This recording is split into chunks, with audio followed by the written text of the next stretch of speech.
வணக்கம், காஞ்சிகேசன் பேசுகிறேன். Happy Tuesday. எப்படி இருக்கீங்க? நேற்று மழைங்க. உங்கள் ஏரியாவில் மழையா? நேற்று சரியான மழை. அப்புறம் என்னம்மா இன்னைக்கு? ஹலோ, வணக்கங்க. எல்லாருக்கும் ஹாப்பி டியூஸ்டே. முருகரோட பிளஸிங்ஸ் நம்ம எல்லாருக்கும் கிடைக்கணும். ஓகே, எங்களுக்காக நீங்களும் உங்களுக்காக நாங்களும் ப்ரேயர் பண்ணிக்கலாம். தெரிஞ்சது. இன்னைக்கு பிறந்த நாள் கொண்டாடுற அத்தனை பிள்ளைங்களுக்கும், திருமண நாள் கொண்டாடுறவங்களுக்கும் இன்னைக்கு எங்களோட வாழ்த்துக்களை சொல்லிக்கிறோம்.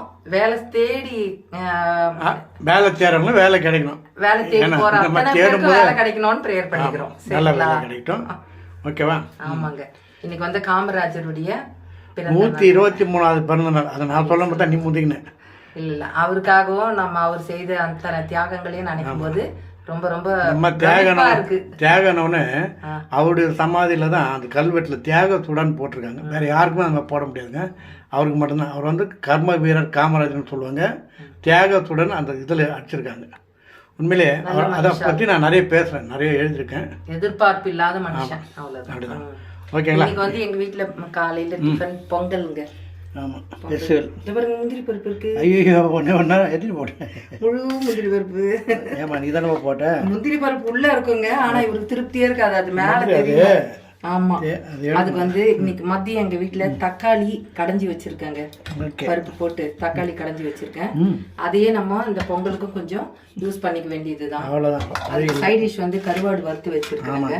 ஓலவாழை கருவாடுன்னு சொல்லுவீங்க, அது வாழைக்கருவாடு, தக்காளி ரசம் இன்னைக்கு. ஓகேங்களா? ஆமாம். அப்புறம் சொல்லிடலாமா? இன்றைக்கி காமராஜர் 1903 பிறந்தாருங்க. 3 பிறந்து 1975 இறந்துட்டார். அவர் இறக்கும்போது வயசு 72 அப்படின்னு சொல்கிறாங்க. இன்றைக்கி அவருடைய வயசு 123வது பர்த்டே. இன்றைக்கி அவர் இறந்த அன்றைக்கி இன்கம் டேக்ஸ்லேருந்து வந்துட்டு அவருடைய சொத்து மதிப்பு என்னான்னு அவர் உதவியாளர் இருக்கிற வைரவன் அவர்கிட்ட கேட்குறாங்க. அவர் என்ன சொல்கிறார்? அவர் ஒன்றும் இல்லை சார், வாடகை வீடு தான் இதுன்னு, எந்த சொத்தும் கிடையாது, வாடகை வீடு, சொந்த வாட்சி செயின் கூட கிடையாது அவர்கிட்ட, பேங்க் பேலன்ஸும் இல்லைன்றாங்க.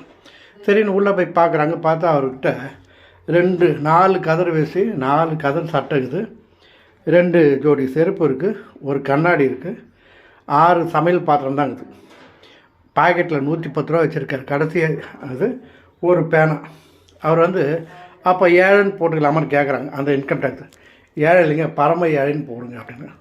எவ்வளோ இது பாருங்கள். அதே மாதிரி அவர் ஸ்கூல் பசங்களை படிக்க வச்சது அவர் தான். ஒரு வாட்டி அவர் போகும்போது நிறைய பசங்க விளையாட்டு இருந்தாங்க. ஏன்டா ஸ்கூலுக்கு போகலன்னா, ஸ்கூலுக்கு போனால் யார் சாப்பாடு போடுறது, நாங்கள் வேலை செஞ்சால் தான் சாப்பாடுன்னு, நீங்கள் ஸ்கூலுக்கு போங்க, நான் சாப்பாடு போடுறேன்னு சொல்லி அவர் ஏற்பாடு பண்ணார். உண்மையிலே அவர் ரொம்ப அவருடைய சமாதியில்